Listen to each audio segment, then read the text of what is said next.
Hey, welcome back to the Paul Keats Show. Today, we have a very special guest. We scored quite the important interview. Total VIP level, really famous person, movie star Trāāhgmynn. Steelman. I'm going to ask him about that when we call him up on the phone here in a minute. Now, he claims to be on vacation in a hotel, although the number seems to be from a Moscow zip code, so that's a little odd, but let's call him up and ask him some questions here.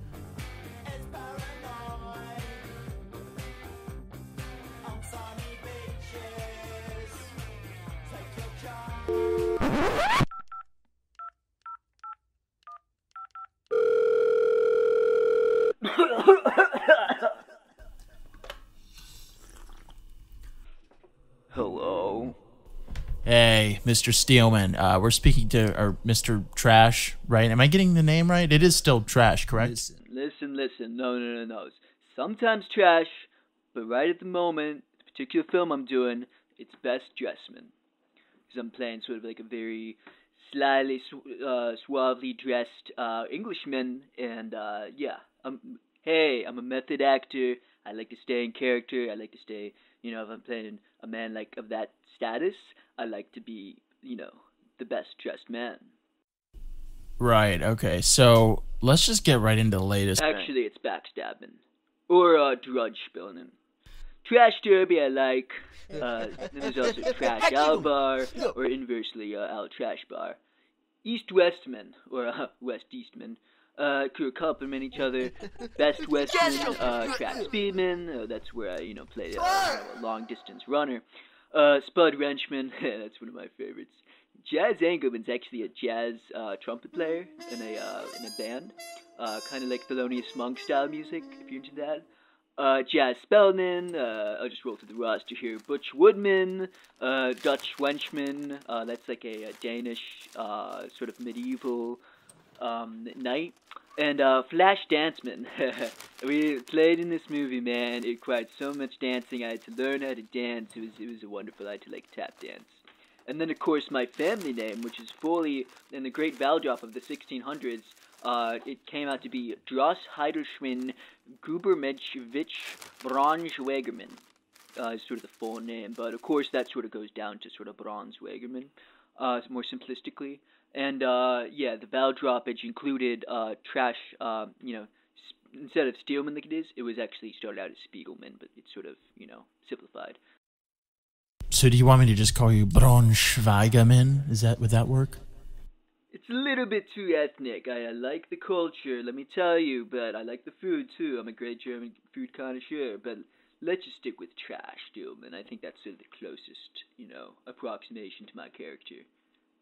What can I say? I'm a regular, everyday guy. Just like in the movie, it's like at the end of that movie, at the Bridgeman Series, sort of the moral of the story is, listen. They try to call me, you're a hero, man. You're a hero. You saved our local village from total doom. And I'm like, listen, I'm just the neighborhood trash man. So that's sort of I just want to wear my heart on my sleeve in that respect.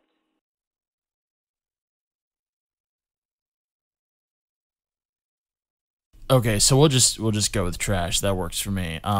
Listen, I don't mean to skip past all your incredible filmography, because obviously you're an 80s icon at this point, but I'm going to have to just go into the latest big deal going on, the PR disaster, because that's what that's the juicy gossip that my audience wants to hear about.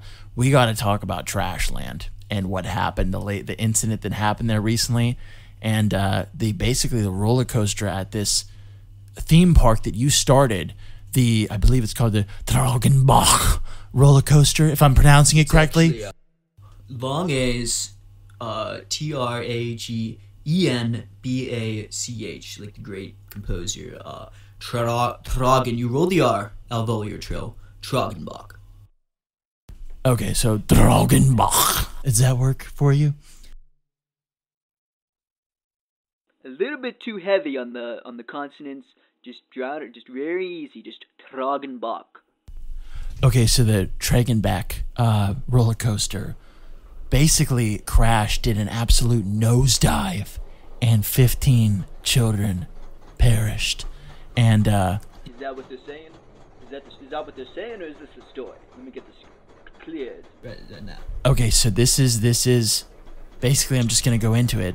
Okay, we just need to talk about what happened there in those 15 kids dying. You gotta explain this to us. I think I know what happens in my own park. I'm not that irresponsible of a person. I mean, come on. You're believing in any of this stuff. I mean, come on. Don't blame me for that incident. I mean, you brought your kids to a place called Trashland. I mean, men were wearing garbage bags and handed out dirty candy from the ground. One of the rides was called Garbage Volcano and spewed out litter. The go-karts were repurposed trash cans. The flags that they hoisted up every day at the dawn of dusk were trash bags on junk ships. I mean, what kind of parents are you guys? I mean, I'm more concerned with the loons that raising these kids and they're bringing them up and they think that I'm a viable role model. And then they see a sign for a dumpy-looking amusement park called Trashland and say, okay, that looks kosher. I mean, the better question is what's wrong with them? Why would you even try to hold me accountable for my past actions anyway? My name is Trāāhgmynn. I'm total garbage. I'm an endless fiesta of toxic waste, diarrhea. Why would you try to waste time to try to do a respectful, productive interview and have a polite conversation? Look at me. I'm total trash. In more ways than one. I mean, I woke up this morning and the first thing I did was wash my mouth with gin. I brushed my teeth with chewing tobacco, and I argued with some old lady for no reason. I slapped the owner of the gas station that I got cigarettes from just to see his reaction. I don't even know why. Well, according to top news sources, their Trāāhgmynn had a 100% grade. Okay, that's like pretty much a straight drop, and inclined to a peak of 200 meters, and then nosedived into the ground, just several feet from a frozen lake, and inches away from one of the pavilions on the ground. Okay, engineers are claiming the coaster brakes went awry after only one steel nut went loose. I mean, come on. Caused a giant chain reaction, triggering the whole mechanical component to fail, and the main coaster section came loose. Can I just proudly add the fact that the roller coaster Trāāhgmynn actually was one of the first roller coasters of its kind to have a 350 feet peak up in the air. That's I believe, if I may be so bold, the highest acropolis of any roller coaster I know of.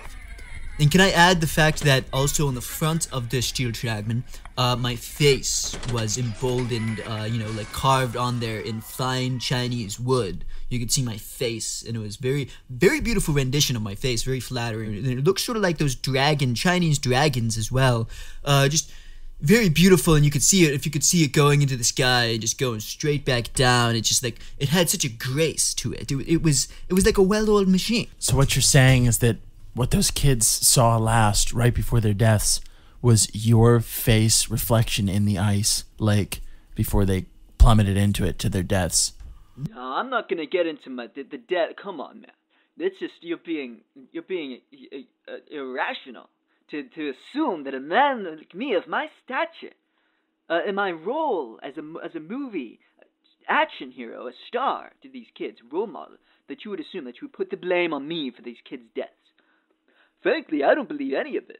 I believe we'll get into that later, but I don't believe any of that. But if you want to get into the particulars, I very was pleased with the construction, the final construction on the day of passing, when it passed the litmus test to even get greenlit. I was very, I went up and I eyed it up myself, and I saw a couple of loose nuts, some rust. Well, come on, like, that my roller coaster's gonna plummet into the ground and 15 kids, you're saying? I guess they raise the casualty number every day because it's just gonna make me look worse and worse.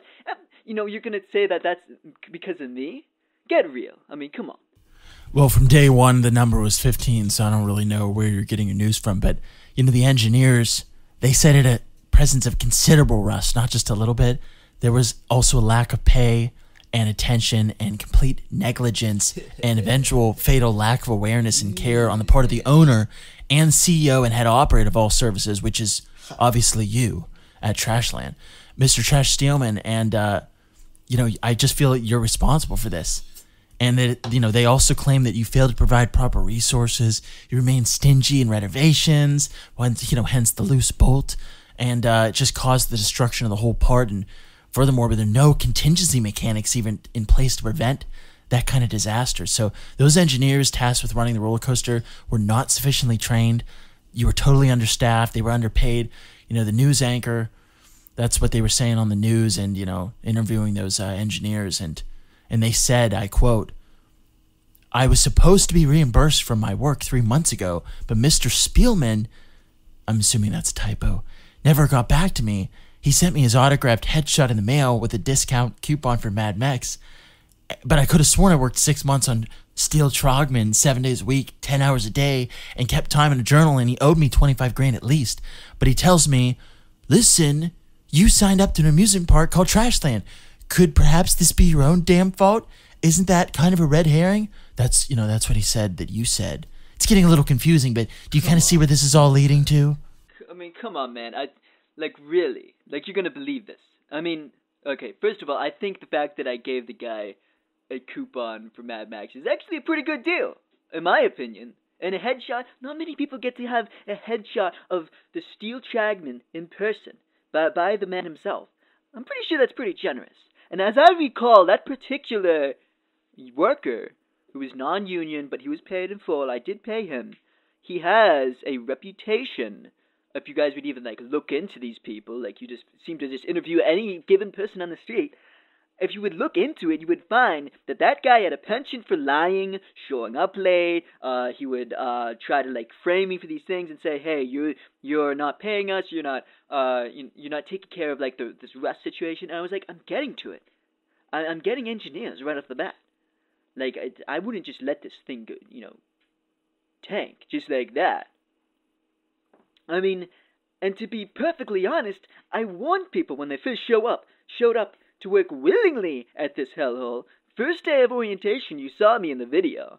Just me, VHS tape right in the, right on a big screen saying, "I'm trash. You may know me from such movies as Me, Trisha," where I play a male to female type of sexual gender roles are swapped up in recursive, endless, ripe for humor type of film, very rowdy body film. You may also know me from Allegro 1 through 9, Monkey Wrench, and, of course, The Trāāhgmynn. Need I provide any further introduction? And I'm going to be straight with you guys. This so-called amusement park is a total dump of an enterprise. As long as Trashland is up and running, somebody, I'm happy. I don't know how we're going to do it, but as long as I get this greenlit, because people need a little bit of danger in their life. Sort of like when John Wayne threw that kid in the water to teach him how to swim. I mean, people like the idea, at the end of the day, they like the idea of getting in a dingy roller coaster or a failless whale that could tip over at any second. They love the mystery and the excitement. That's why people flock to my trash park in droves. Because they're idiots. But everybody needs a little bit of trash in their lives. And you may ask yourselves, how did I even get this garbage place approved by the FDA or government regulations? Well, they're dumbos too. They greenlit a place called Trashland that could conceivably threaten people's lives and is basically a ticking time bomb waiting to explode. Well, speaking of ticking time bombs waiting to explode, let me just kind of go through a list of things at this theme park. There's this thing called a cinema marsh where you float in a boat surrounded by toxic waste, okay? It says you realistically added real nuclear waste for effect, and you can even see the lamppost deteriorate in real time. And then on screen, you can watch a 24-hour cycle of your crappy movies on repeat. Sorry, that's just my opinion. Yeah, you can just go on listing stuff that you don't like all day, but I mean, I can write some stuff down in a little journal and show it to some big shot type of news anchor and get myself a hot story any day I want. I mean, if we can do, I can do this all day. I could do push-ups right now. You wanna try to go? We can meet in the boxing ring sometime. You wanna trash my house? Let's see who can trash your house better.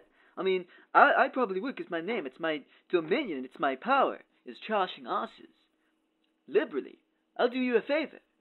Well, let's just skip all that. I don't want to get into that and some kind of, macho man fiesta here. Let's just get into the finer details here, okay? When that coaster went down, where were you? What were you doing? Now listen, when that coaster took a dive, I was like, oh shit! But I kinda saw it coming. Okay, I mean, I pretty much just played it on like an day-to-day basis, and I, played it by ear, and I'd wake up each morning, and I think, sort of in the front of my noggin, I'd have these thoughts, and, I think to myself, I'd just be like, there's a pretty good chance that coaster's gonna end in destruction. In fact, if I had to put a number on it, or statistically speaking, I'd say there's like a 95% chance at the least that it's going down today. Then I thought, maybe I should temporarily shut it down and reassess that whole rust situation. And maybe take a look at that loose bolt that my underpaid, annoying-ass employees keep, annoying me about. And then I was like, nah, I'd much rather just leave it to fate to play it out. I mean, if you know me, I'm a guy who likes to leave things to fate. So, it was about lunchtime when I heard about that. And I was thinking in my head, okay, should I go directly to the site of the accident, assess the situation, and start to try to offer my help, what little help I can offer in a situation like that? Or should I go to Hibachi's to get an all-you-can-eat buffet and a grill meal? So I was kind of hungry, so I went to Hibachi's and let that whole loose bolt situation on the back burner. Listen, I need my brain food. It helps me make big decisions. In fact, I was in the middle of eating when I saw it all go down in the news, and I was like, oh no! That's not good! It's, I could barely finish my meal. But I believe in finishing my food. It's sort of a rule I have. I mean, what would you do in a situation like that? Oh no, a bunch of kids that probably already dead. Big whoop. There's nothing I can do to help them. But look, a delicious 3-course meal with my name that I paid top dollar for. You bet your bottom dollar that I finished it. Headed over to the park, but I stopped to get a big gulp real quick, because when I got there, I was like, this is horrifying. This is morally repulsive. But also, what else could you expect from a shoddy, sketchy-ass place called Trashland, run by a bloated, washed-up D-list movie star? I mean, it's kind of, predictable in the context of me being pure trash. I mean, it makes logical sense. I mean, it follows that the preconceived run of events that would rationally occur. Like the people that signed the contract to the whole thing, to build Trashland, looked me right in the eye and said, okay, seems like a swell guy. And then they signed it in bold letter. Could you believe these people? Sorry, I just gotta cut this off because you've been going on and on and on. And honestly, I just gotta shut you down. I think you're just playing the victim here. You're trying to do the whole poor me card. It's not my fault. You could barely finish your lunch. Really? There's 15 kids that are dead, sir. Oh, 15 kids that are dead. Oh no! I mean, you're killing me, man. Killing me with this stuff. You're putting this on me. This is not my fault. This is not my fault. My heart, honestly, it goes out to all those poor souls. I feel like, even though I didn't know any of them, and that they're probably just these annoying-ass kids anyway, and I probably, would probably pass by in the street, I still felt like each one of those kids were my own. So why didn't you stop eating your lunch? Even though it feels like it's a very confusing situation, I'm trying to process this all, but all of those kids, I feel like they were my own, and I just loved each and every one of them, and even though the last thing that went through their heads was my face, I just feel like I want to just hug them all and boo-hoo, wow, wow, wow, goo-goo, gaga. So just to be sure, you are technically admitting to committing this crime. No, I'm admitting to being a really good actor. And to having so much love that I can barely contain it. That I want to build this trash land for everybody, for all kids to congregate over the subject of my films about heroism and about love and about community and sacrifice and courageousness. So, yeah, I'm admitting to all those things, but only to maybe loving too much to my own fault. Because listen, the possibility is that somebody else could have just staged, this whole thing could be staged. If you're talking about acting, I mean, the whole entire thing, have you ever gone into that possibility that maybe somebody's setting me up? That somebody else really wants to bring me down? It happens all the time. I don't want to be too particular, but there are powers that be in Hollywood that want to bring me down, that have their sights set on me, they want to massacre, they want to character assassinate me. They say, they want to trashinate me. Why on earth would they want to do that? Because the Hollywood elites are all pedophiles who run the show with an iron fist. Because there were times when I had to say, no, I would not take advantage of that poor little kid. Because that's what they do. They'd offer little children to me and say, listen, take them as your own. And I'd be like, no. And also, pretty much objective, irrefutable proof of how sandy of a person I am for saying no.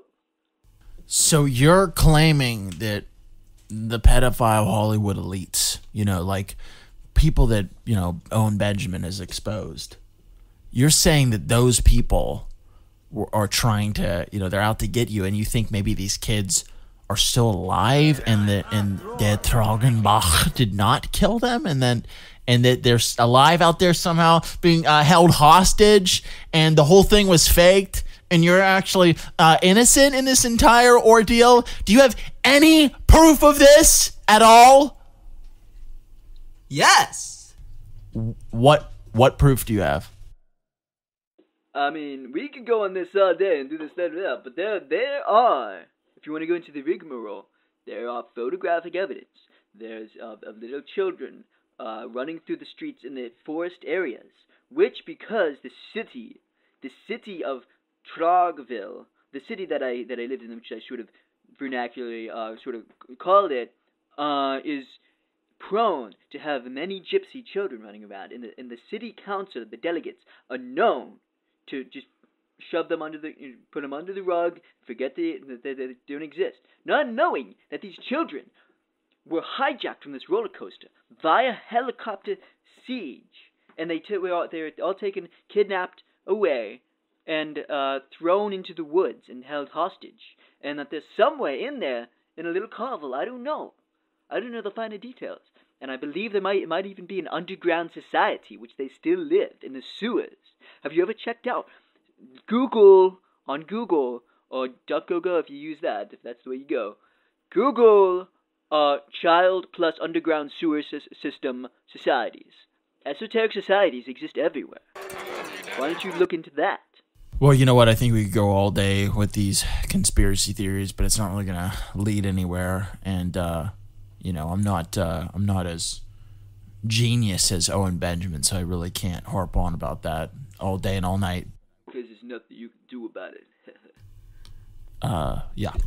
Yeah, let's see how you try that for size, peeps. Looking like the stuff of nightmare. Damn, girl, looking all treacherous. Gonna be the highlight of my week. Real big fiasco coming up. Which means we gotta tank the whole thing like an Islamic expression under the Articles of Confederation. Immunization undergoing NY about the economic implications of Marxist-Leninist class struggle, dialectic, battling for proletariat excess. Ha ha ha ha. On a trash ass just like that. If it's gonna come to it, maybe I trash yes, I don't know. Maybe you run as my territory. Maybe I snip your brake lines. I don't know. Maybe you find yourself maybe yourself you join the ranks of those children and you find yourself diving into a lake. I don't know. Maybe I snip your brakes. I don't know. Okay, I don't even know what just happened. Let's go to the next topic here, though. You actually gave a speech at Harvard, right? Where you questioned the value of school and whatnot. Could you talk about that speech? So now this one's a little bit of a tricky one, because first of all, how do you think in your head? Look down the roster of valuable role models, and you could choose anybody. You could choose a chemical engineer. You could choose an inventor, an entrepreneur. You could choose an Elon Musk. You could choose Jeff Bezos. And they somehow somebody was got in their little silly little head, like they were looking down the list of people and they saw my name there on the list, and they were like, this guy seems like a fairly decent guy who's made it in life, who's made a reputable career. Let's have him be the spokesperson for our youth. And I'm like, okay. And yeah, so I go there and I start talking at this graduation. And people are saying, why would you choose him? And he's going to be so trashy. And I'm like, how did you think it was going to go? I mean, why would you even look up to me? I mean, my name is trash. My whole entire career is trash. It's in the garbage. And more ever so recently, it's taken a nosedive, like literally. Like, don't look up to me. Don't idolize me. I mean, come on. So that's basically what I did. I just told them, look up to people who are actually have any worth or value, who actually sort of did something productive in this life other than me. Because I pretty much just spend my life steamrolling over people and alienating people. And yeah, try to get something more insightful out of that. It's like you're trying to mold mountains out of anthills. I mean, to be honest, I spent my whole life walking all over other people to get where I'm at. I don't give a damn about anyone anywhere. I don't lose sleep over who I wronged or hurt along the way. I only care about myself. I hate the whole damn human race, including myself. Does that make people angry? Sort of. But who cares? I'll fight them. People are like, Josh, your movies mean so much to me. And I'm like, who cares? I don't. They say, Mr. Trāāhgmynn, my kid adores you. He's 7 years old and aspires to be just like you. He gets up every morning and watches the Allegro series from start to finish every day. He has every poster and collectible from every movie you've ever played in. Can't you at least say a nice word or sign an autograph? Take a few minutes out of your day and make his dreams come true? And I'm like, listen, I could care less about some stupid kid with some silly idea in his noggin than I'm like some type of reputable role model or something. I'm not. Your kid's an idiot if he looks up to me. I'm trash. No, I won't sign his autograph. I'm not going to give him an inch. I mean, he's nuts if he actually thinks I'm a viable role model for how to live your life. And his dad's a dumbo too for leading him on. Tell him not to base his personality off of a Trāāhgmynn nightmare who took a dive partly through his career and had to perform CPR on his long-dead corpse via starring in modest indie rom-coms. I've never worked an honest day in my life. I've developed several severe drug addictions early on in my youth. I've beaten people up just to feel something tough on my fists. I've seen horrible actions, and I haven't even done anything to stop them. I'm not a good person. Tell your kids to go ape some Mozart or Einstein instead. However, if you want to give your kid the perfect blueprint to fail in life and to be optimally trashy, then go ahead. I'll be your shining star. Wow, thank you for all that incredible information about yourself. I'm learning so much by the minute. Next topic, tell us about your new book, Trashes to Asses. So I wrote a book basically because my agent said it's the next logical step in my career, quote unquote. And I told them, no, I don't want to be a part of that. Yeah, this whole entire thing, to add on the issue and the whole entire schedule of writing a book. And I was like, fuck that. Get it out of my system, get it out of my schedule. And they said it would be good for publicity, so I agreed to it. I kind of had to redeem my career after that whole kid finger-breaking incident. So I hired multiple ghostwriters, but I made a deal where they had to hook up like live GoPros and mics to track what I'm doing, just to get an idea of who I am. I said if I'm going to be the fake author of some trash-ass book, I might as well be honest. So they watched me in my daily life and gained some wisdom. The book is basically about how horrible and shitty of a person I am, and how I always steamroll over others, and never think about the consequences, and how I've also indulged in illicit affairs under the nose of all my wives, and how they only wanted me for my cash money, as all women do. Then I complained about it for about 300 pages. I had to kind of fluff it up near the end when I added a part where I was childhood friends with Tom Cruise, Stallone, and play pals with Dolph Lundgren. I mean, yeah, is it true? Who cares? Probably not. I don't know. I don't even remember half my childhood anyway. To be honest, it was probably half of it was in a daze, trying to just block out the memory of my father being such, if you think I'm trashy, I mean, take a gander at him. I mean, it may scare you off, but the brutal truth is that I'm at least beating those journalists to the punch. Well, not only have you been the subject of controversy for a number of actual legal issues, but there's also been a lot of accusations regarding your marriages and just relationships in general. And there's really no shortage of ex-girlfriends who've commented to you being basically a failure and a terrible person. I mean, how can you blame me for that? I mean, I've already said, like, ad nauseum, that I'm pure garbage, yet they keep coming back to me. I don't know why. I even tell them at the beginning of these relationships, I'm like, listen, I'm basically going to be a net negative on your life. I'm just basically going to be this blight, this horrible, awful sore on your well-being, and I'm just going to add this, I'm going to inundate you with stress.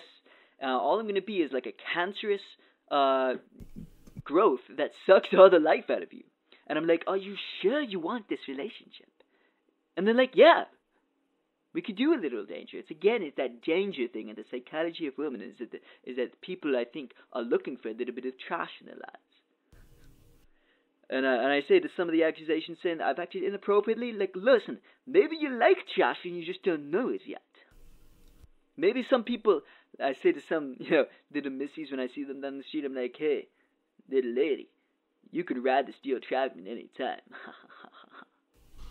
Well, what about the rumor that one of your former ex-wives was dying of cancer and you were basically cheating on her, and then there's that security camera footage of you basically fleeing the house with an unidentified woman while your former wife was dying of cancer? Oh, man.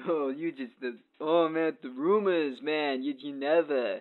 You are just, you're dedicated to this. I'll give you some props for that, but you're trying to, bring me down. I don't like it, man. I don't like it. I'm just relaying the facts.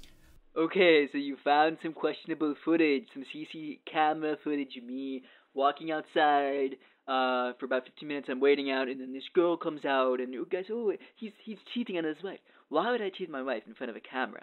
And why and drive off on a moped with her? Like, I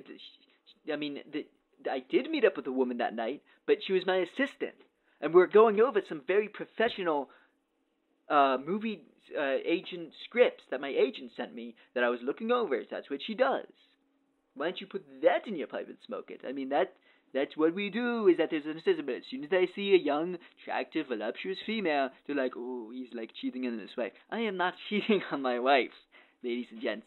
I was very happily married with her up until her death, and when she passed away, I was there to hold her hand while she was dying. So do you always make out with and run off on a moped with all your assistants?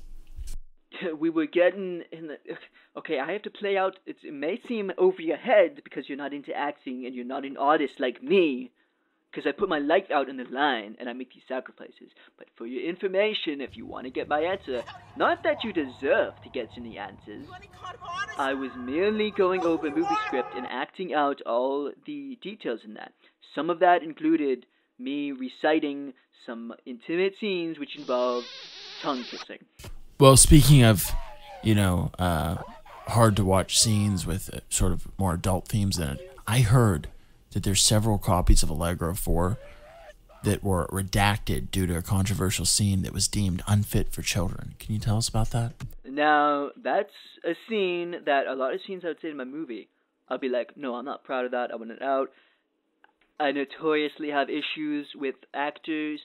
To be honest, this is one of the few scenes that I actually approved of, and I said, this looks good to me, and I greenlit it, and I was still perfectly okay with. But essentially what happens is the director showed me the scene, and it's basically Dr. Destructo, the evil villain in the movie, who's sort of the arch nemesis to me and Master Quan were fighting him. Dr. Destructo, basically sort of like a foreign of sort of nebulous origins, and it's sort of like you don't trust this guy because he speaks with an accent. He sort of says, I am the evilest. He says in this very conniving, scheming accent, and he's basically the epitome, sort of a composite, archetype of all these horrible villains in everybody's life that everybody's going to stand up to. He's Dr. Destructo. He's there to destroy. He's there to destroy what me and Master Quan's worked so hard. So, via martial arts and wisdom and trying to impart the meditation and trying to, regain some popularity in the martial arts. So, yeah, Dr. Destructo shows up, and he basically has this clever ruse on his hands.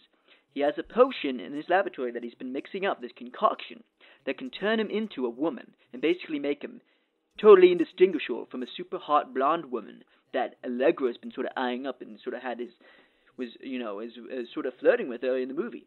So he does that. He does his scheming ways, and in some way he's able to make that concoction, and he shows up at the front door of Allegro's house and says, "I'm here for you, baby." And Allegro falls for this woman because it's again sort of the downfall of his character is, even though has good intentions, even though he wants to avenge his father's death, he still has many blind sides to him, and one of those is with members of the opposite sex. When things can get sort of spooky, he can get sort of manic and crazy about them, like he'll be like a cartoon dog with his jaw dropping to the floor when he sees like a very fine specimen of a woman. So that's his downfall, is that he doesn't know it's Dr. Destructo because he's blinded by his own appetite for desire. So when he shows up there as this hot, blonde, voluptuous, shapely woman, he's like, "I meet me once." Like, yes. Like, ooh, they talk about, yeah, I did school tonight. Yeah. And it's sort of the downfall of him. And Master Quan is on the headset. He has a live earpiece in him, and he's saying, "Allegro, no! It's not Dr. Destructo. It's him in a decoy. It's Dr. Destructo in disguise. You don't understand." And because I'm so blinded, again, you see that pride that Achilles healed.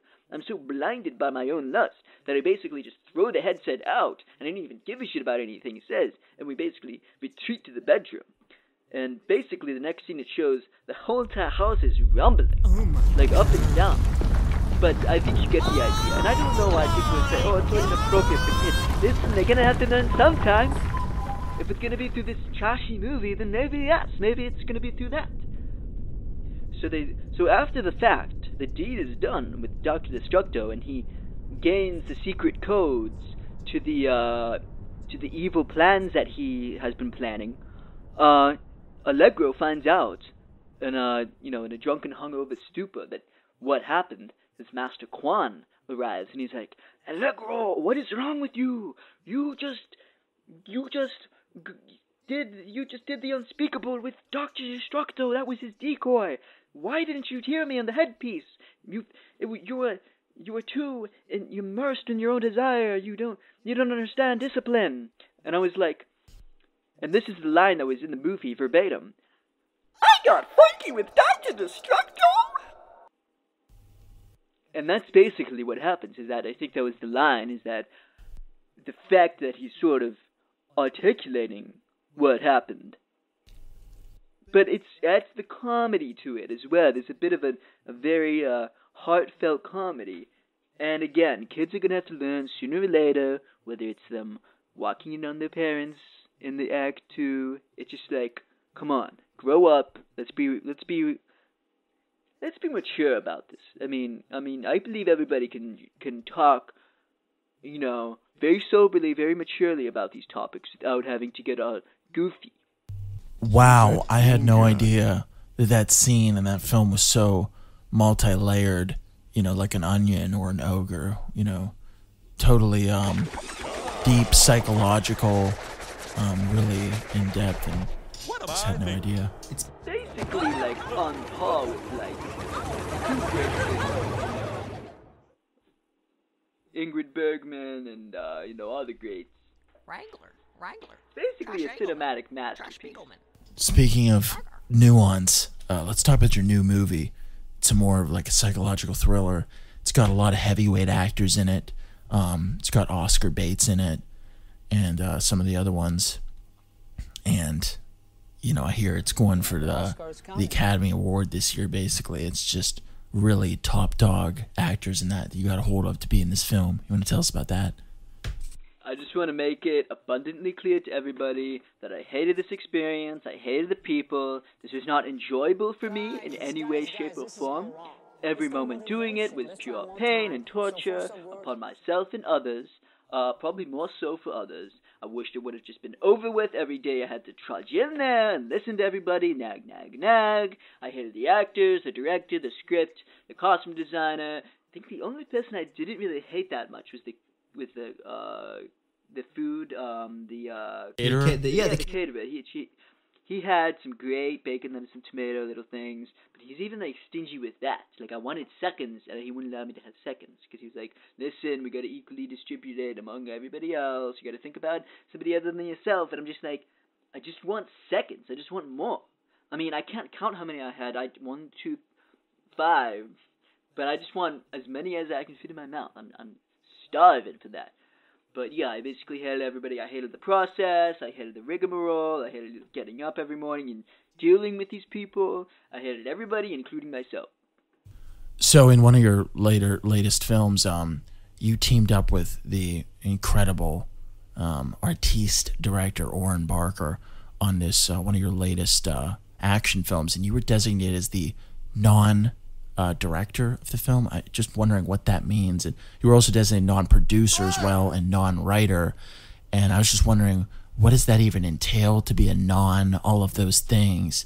And also, how do you square that with being a non-actor in the film as well? What is that balance?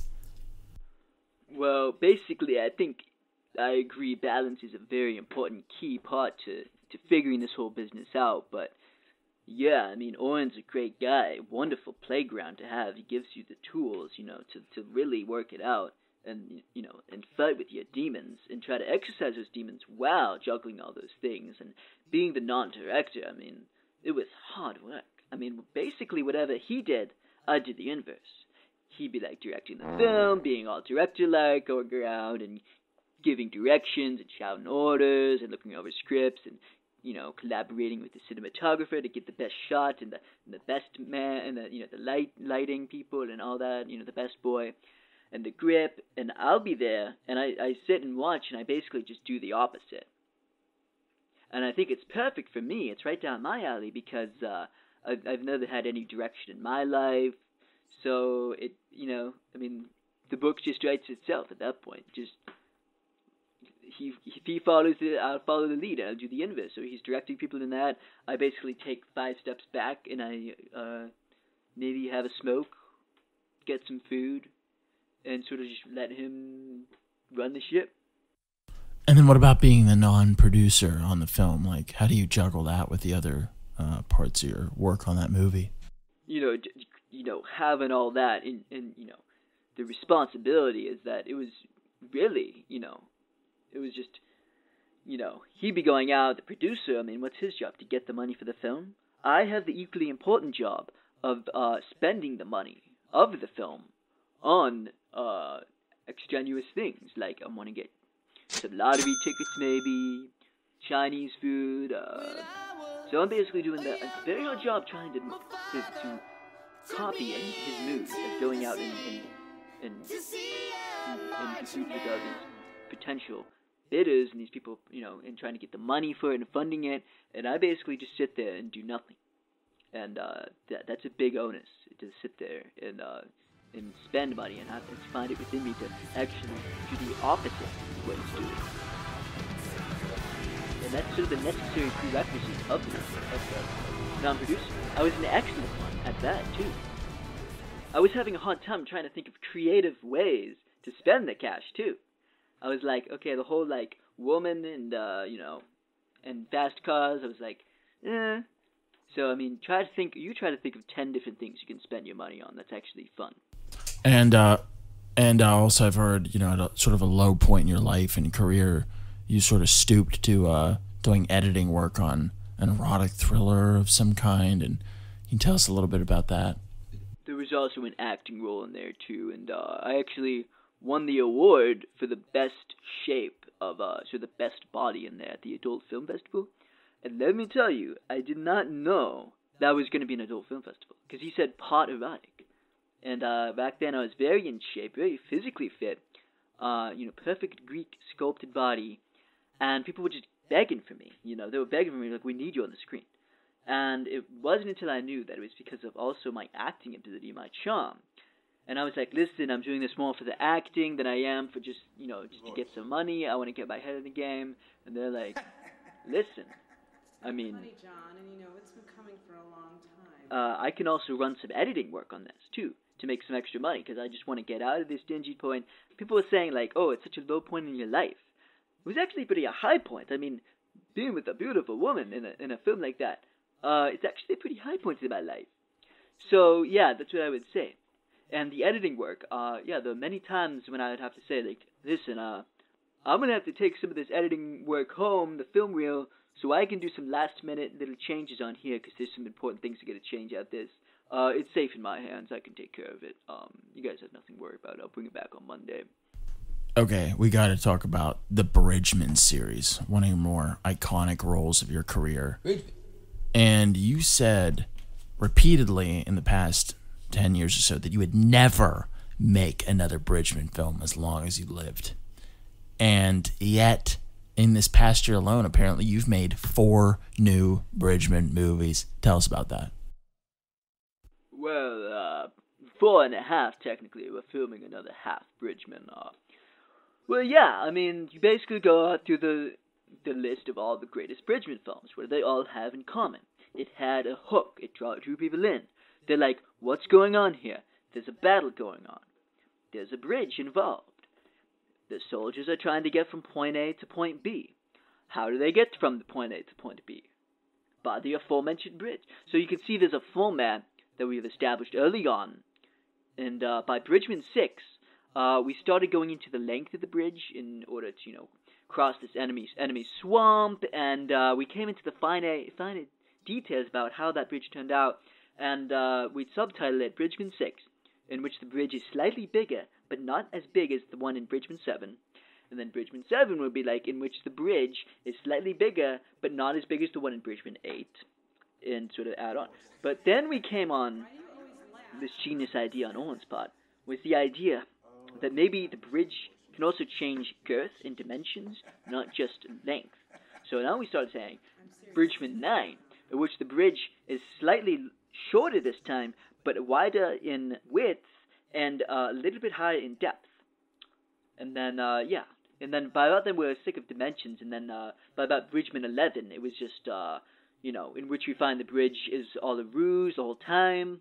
It was basically a dream sequence, and, it was all in the character's head. And then Bridgeman 11 is simply subtitled, Here We Go Again. And by the time we got to Bridgeman 12, we just titled it, This bridge is way too fucking big and complicated, and we can't add any more bridge-related shit onto my career. When will this ever end? The buck stops here. No more bridge movies.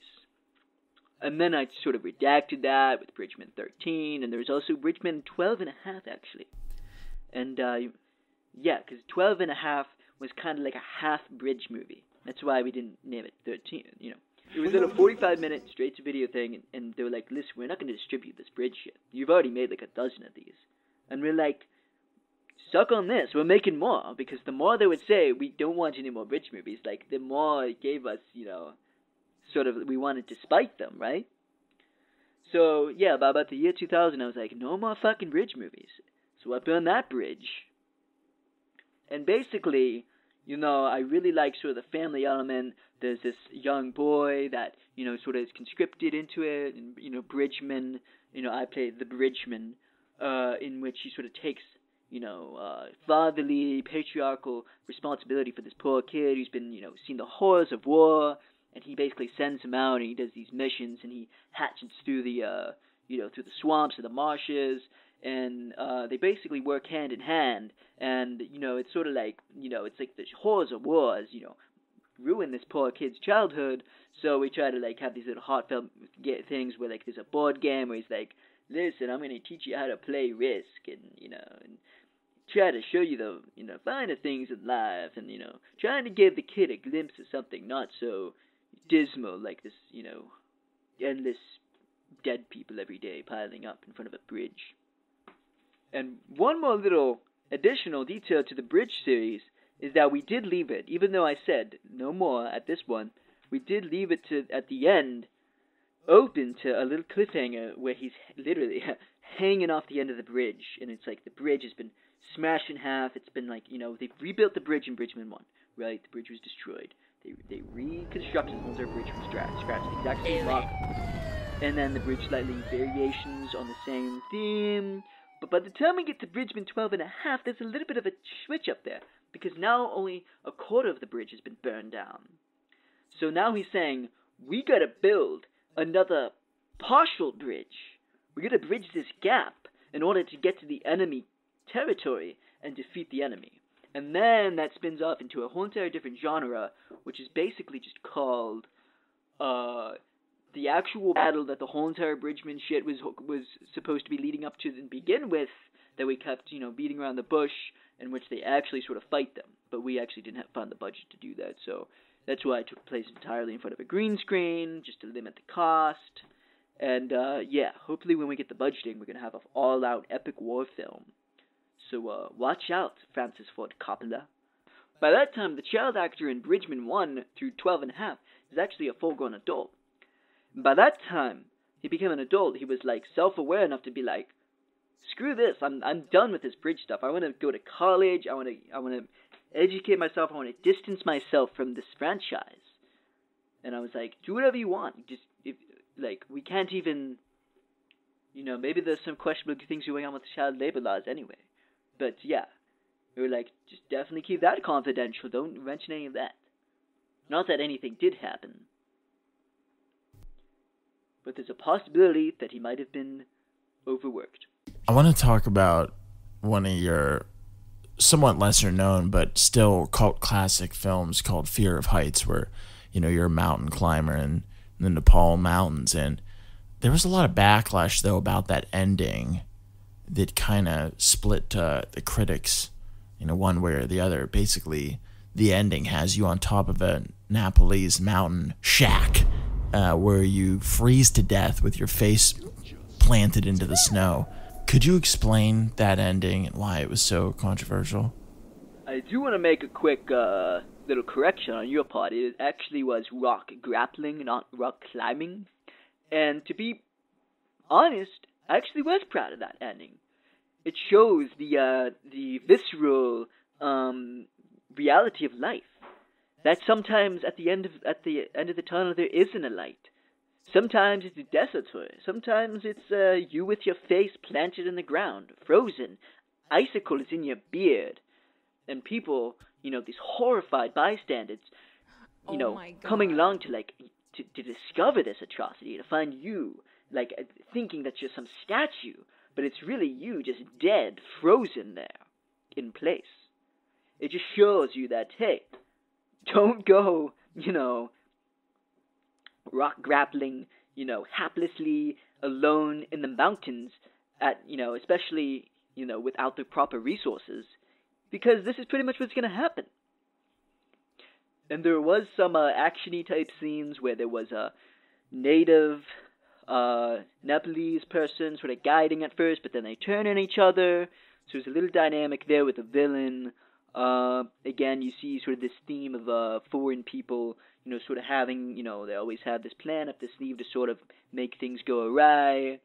So there is some speculation that on that person may have ended up taking his oxygen tank, taking my main character's name, which is Trāāhgmynn, and he basically takes his oxygen tank and deprives him of his only source. So there's that whole scenario that watch out for backstabbers, because they will come, be it in a movie or in real life, like I've experienced. And there's one particular scene that I'm proud of, which is him, and he can barely talk at this point. He's trying to make a radio call. The radio's cut off, and he's just saying, I'm being, I can't breathe. And he's like, he's very at the end of his rope. He's like, he can't, enunciate. And, it's very, analogous to how in real life, a lot of times you're grasping for air. A lot of the times you're at the end of your rope, literally. And you gotta clutch on, like Stallone in Cliffhanger. You gotta just be like, yeah, I'm gonna fight to the end.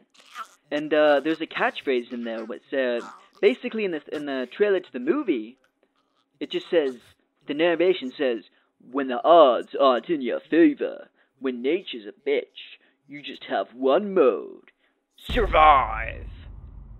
And that's kind of a recurring theme in all the latest Trāāhgmynn films, is sort of me a little bit more tempered down, a little bit less hectic, and impatient as I am in my youth, and sort of, getting involved in these convoluted deals and then elaborate dialogue, and it sort of shoots back and forth, and it might be like, ooh, there's this gang in town that I'm sort of keep on the watch, and I'm sort of a vigilante, but I'm not really too sure about myself. I'm later on in my life, you can't teach an old dog new tricks type of dynamic, and it will basically turn, like no action will occur in the film at all.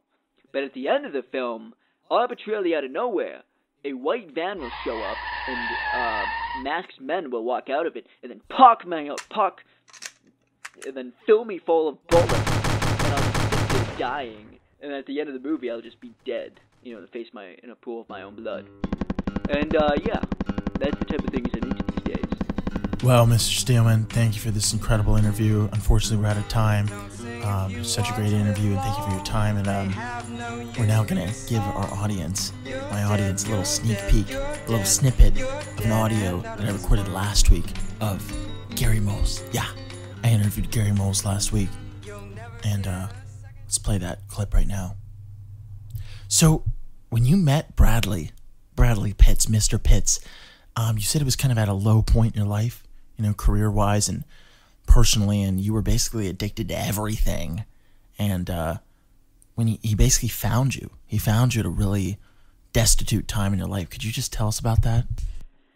It's like so, harrowing going into this, but it really was. I look back and I'm just like, I almost vomit thinking about the state that I was in when Bradley came into my life. I was just at my lowest peak, and just dipping just far down there.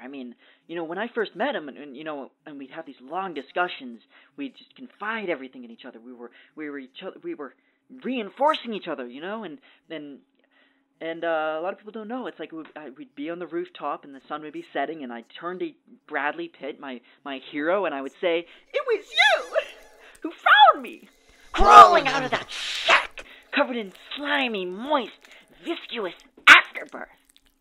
You found me in that sea of shit, in a pool of my own vomit, in a moist barrel of wet and supreme filth, eating garbage and not good things, crawling around on all fours with barn animals.